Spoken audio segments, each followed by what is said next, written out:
Since the first one was so popular, Duelist Pack Legend Duelist 2 is, well, following the same vein as the previous one, which of course just came out over here, of course introducing new Red Eye support and Amazon S's and Freaky Fish Guy support. I mean, genuinely, you know full well what we're talking about if we say that, but pretty much Legendary Ocean support. But of course, in the OCG, they're getting the second volume of this. So Duelist Pack Legend Duelist 2 is of course going to be doing the exact same thing as its predecessor, introducing brand new cool cards for concepts that of course are very, very old at this point, that were of course highlighted by certain characters and made famous by them. So of course, in this video, I would normally just talk about one of them, but you know what, fuck that, I don't care. I'm going to talk about all of them. So today we're going to be talking about the 9 cards that have been announced essentially for Duelist Pack Legend Duelist 2.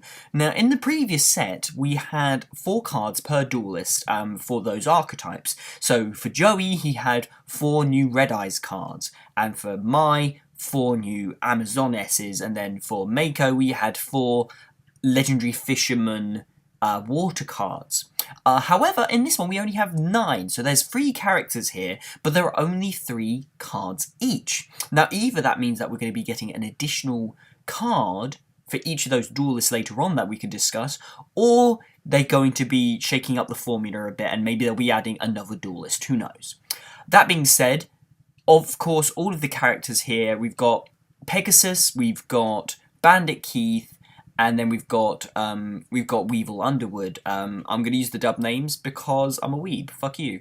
But, of course, in the previous one we also had Water Dragon support as well. So that last slot may go towards like maybe Yu-Gi-Oh! GX stuff. I was very disappointed with the Water Dragon support in the previous one, so maybe they'll do, maybe they'll give us an apology in the form of Magnet Warrior support, but with Yu-Gi-Oh! GX support, like the plus minus and ETOM and all that kind of stuff.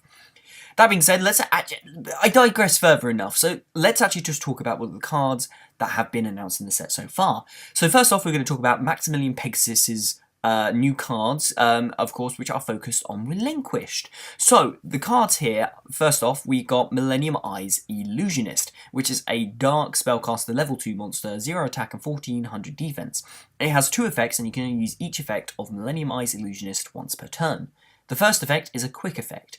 You can discard this card, then target 1 effect monster your opponent controls and equip that target to 1 Eyes Restrict Fusion monster or 1 Relinquished you control. And if you do, it is treated as if it was equipped by the equipped monster's effect. The second effect is that if an Eyes Restrict Fusion monster or Relinquished is special summoned, you can add this card from your graveyard to your hand. So this is pretty nice actually, because the thing is with the Eyes Restrict Fusion monsters, and of course I will get to the new Fusion monster soon, but the thing is with it and Relinquished is the fact that Relinquished can't be equipped with any more than 1 at a time. Now the thing is with Relinquished is as really old school boss monsters go, it's kind of stood the test of time quite well because of its very unique design and of course how impactful its effect is, because it doesn't matter if it's 10, 15 or 20 years ago in the past that Relinquished came out. Taking an opponent's monster, which is non-destruction, non-banishing removal, and then turning it into a threat in response, is always going to be impactful, doesn't matter which way you really look at it. Now, the cool thing about Millennium Eyes Illusionist, though, is that it kind of helps some of the clunky nature of the Relinquished support. Now, the thing is with this effect is that it is a quick effect. So basically, what this card is going to be able to do, because Relinquished cannot be equipped with any more than 1 monster with its effect per turn, and this effect is treated as though it was equipped with that effect, it basically means that the one weakness that Relinquished has, which is basically removing the card that it is equipped with, basically, if that's removed, then it's screwed, because Relinquished's attack and defense are dictated by the card it is equipped with, and if it doesn't have anything equipped with, then it loses out on that bonus, and it only has 0 attack and defense, meaning that your investment gets pretty much trampled over very easily because it is only a 0 attack, 0 defense points monster, but being a ritual means you have to put in at least 2 cards worth of investment just to summon it in the first place. So, Millennium Eyes Illusionist essentially allows you to have a quick effect, allowing you to re-equip it with another one of your opponent's monsters. So, It is conditional removal because, of course, you have to equip it to a Eyes Restrict fusion monster or Relinquished you control, which means you have to summon it in the first place. But it is still removal and disruption because, of course, yes, sure, it may target, but there's pretty much no way that any monster can actually interact with this, simply because wherever it goes, it doesn't leave the field, and, of course, it doesn't even remain as a monster. It becomes an equip card, which means it is a spell or trap. So, yeah, what are they honestly going to do? But the real cool thing that puts this card over the edge, of course, is that you can add it back to your hand from your graveyard whenever you summon an Eyes Restrict fusion monster or a Relinquish, which means you get the ongoing reusable aspect of this effect over and over again. So it being such a good utility effect that helps solve one of the weaknesses of the Relinquished strategy, if you can call it that, means that it is an ongoing thing that can be reused and used as many times as you have Relinquished and to summon, which is pretty cool. So I like Millennium Eyes Illusionist. Yeah, I'm not quite sure what else to add on that. That being said, probably good time to move on to the next card, Relinquished Fusion, which is such a good name for a card. It's probably the coolest name for a fusion card. So before we go any further, of course, it's got fusion in its name. It is searchable by the Predaplant engine, which means they are for contention in terms of inclusion in a deck as well. The card itself is a quick play spell card that is used to fusion summon an Eyes Restrict fusion monster from your extra deck by banishing fusion materials from your hand, field, or graveyard. Now, before I get onto the secondary effect, just on its own, this is one of probably the most versatile fusion cards ever. Now, of course, some fusion cards allow you to summon from the deck, but equally, this is just like the most fairest fusion card ever, right? It allows you to summon the intended specific monster, but you have the versatility of being able to do it at spell speed 2 or higher as a quick play effect, and being able to use the materials in your hand, field, or graveyard, which is especially relevant since Relinquished is a ritual monster that requires to be summoned, of course, in a lot of cases. But the fact that with this card is that since Relinquished is a material with all the Eyes Restrict monsters so far, is that even if you have it in your hand or if it's in the graveyard, you will still be able to use it as a material by banishing it from that area to summon an Eyes Restrict monster. So even if you don't want to dedicate to the ritual aspect of Relinquish, you will still be able to dedicate to the fusion aspect. It just means that you're going to have to succumb to link format rules and of course the extra monster zone. But this does give you the versatility of being able to summon them whenever you want, pretty much from wherever you want apart from the deck. And we've all kind of come to the conclusion that summoning from the deck is still a little bit kind of broken anyway. But that being said, it does have a secondary effect, which is that during your main phase you can banish it from your graveyard, so you don't even have to wait for it to have, it doesn't even have to be in the graveyard for one turn. But this card then allows you to do exactly as Millennium Eyes Illusionist did, and then equip a effect monster your opponent controls to an Eyes Restrict fusion monster or Relinquished you control as well, of course being treated as if it was equipped by its own effect.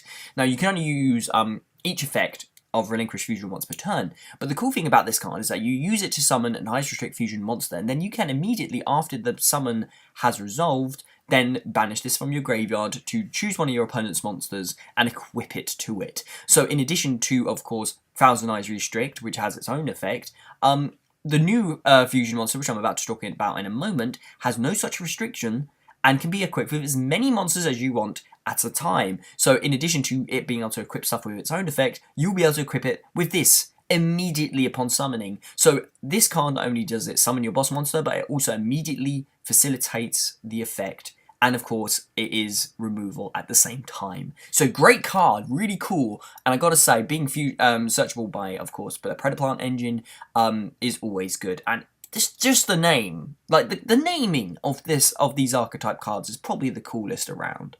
So next off, we have Millennium Eyes Restrict. And now I gotta say, in terms of the naming convention, again, I gotta say, now Thousand Eyes Restrict was cool. But of course, millennium is 1,000 years, so 1,000. You can't. It was subtle. I never got it until recently. But Millennium Eyes, in addition to it being, of course, based on the Millennium Eye, his actual Millennium item, it's probably one of the coolest names. And this card couldn't have had any other name for Pegasus. Anyway, onto the actual card itself. Millennium Eyes Restrict is a level 1 Dark Spellcaster fusion effect monster with 0 attack and 0 defense. It has the following effects, but its fusion material monsters are 1 Relinquished and 1 effect monster. Pardon the helicopter going overhead if you can hear it. But that being said, once per turn, when an opponent's monster activates its effect, quick effect, you can target one effect monster your opponent controls or in their graveyard and equip that card to this card. This gains attack and defense equal to the combined attack and defense of the monsters equipped to it by this effect. Now, here's the kicker though. Monsters with the same name as a monster equipped to by this card by this effect cannot attack, also negate their effects. Now, there's a slight discrepancy here. Well, I say discrepancy. I have a theory with this card, and obviously those who I'm not sure about the wording. Of course, this is a translation, not an official Konami like English effect. Now, here's the thing: when I assess whether or not a card is good or not, when I look at a boss monster, I think, okay, how does it face against Castel? Because of course, it being probably one of the most easiest removal effects in the game that every deck can access, means that of course, if you have a boss monster, assessing whether or not you have adequate protection against it is always a plus. Plus, it of course, boss monsters that are better and against Castel are infinitely more viable because of it. So like Masterpiece, for example, of course, giving itself monster effect protection and like targeting protection, for example. Now, this card doesn't have anything like that. However, I'm not sure if this is true. So people who know their rulings or judges will have to correct me or confirm in the comments down below, because I really would like to know. But for example, my opponent controls the Catastor and I control Millennium Eyes Restrict.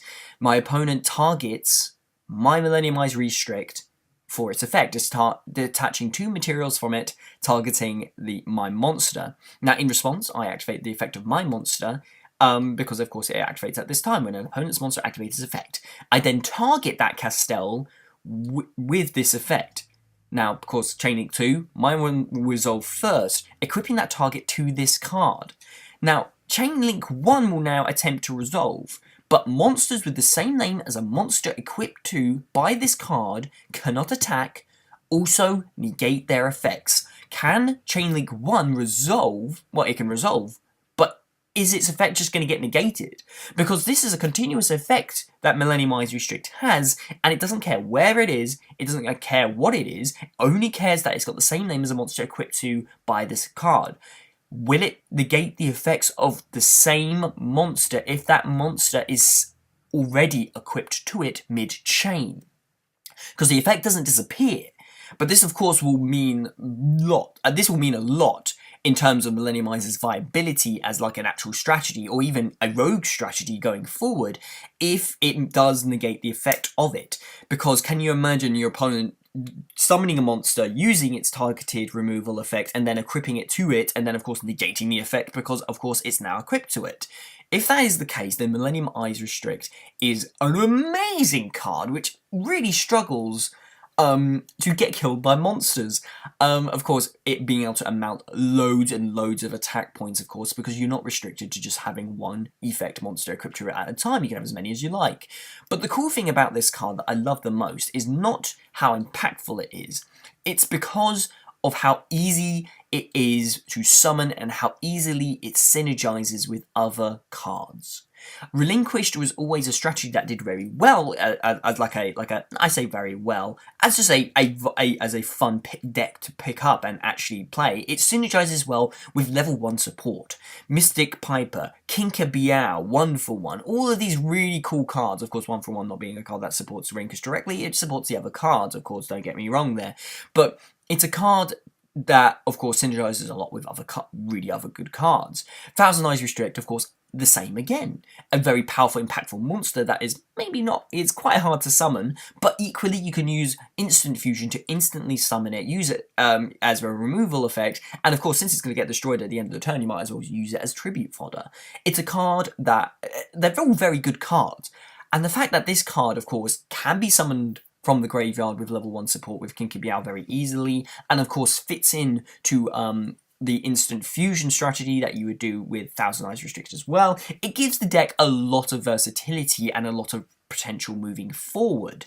Now, I know that I said that, It's been 14 minutes in this video, and I know that I said I was going to talk about all three, all 9 cards, but I can't keep talking like this. I need to take a break, and I'll probably take that opportunity to do another video in which I will talk about another 3 of those cards that have been announced for Legend Duelist. So, of course, if you can confirm or deny the Millennium Eyes restrict question I posed in this in this video, then do say so in the comments. I would like to hear some discussion on these cards because these are very cool. The entire premise of them is just really efficient removal, and then using that against your opponent, which seems like a really cool potential theme. Plus the artwork of these cards, see, my brother thinks Millennium Eyes looks tacky, but I think that kind of really works with Pegasus's kind of aesthetic. It's decadent, it is imposing, it is uncanny, and I think Konami really hit the sweet spot with these cards. And these are the cards I want to be seeing more from Konami, because as much as the link format and all this kind of stuff is, I'm not a fan of it anyway, but there are ways, of course, of designing these cards which are just as cool and just as interesting as some of these ones. But then again, this has got 10 plus years of nostalgia and legacy working in its favour. But that's pretty much it, guys. I'm going to do some more videos for you soon, but in the meantime, then do say so in the comments down below. What do you think about these cards, and are you excited for Legend Duelist? And actually, another question to you guys: did you buy any of the Legendary Duelist set? The first one, of course, there were many people who were talking about how the set wasn't any good and blah blah blah blah blah, but we're not all competitive players here, and even then, who can say no to Red Eye support? Like, did you like any of the cards in there? And what do you think of the Cyberducks and the viability moving forward? But that's pretty much it, guys. Thank you so much for watching this video, and of course, more videos coming out to you soon. But until then, my name is Jack Clark, the More videos coming out to you soon, but until then, goodbye.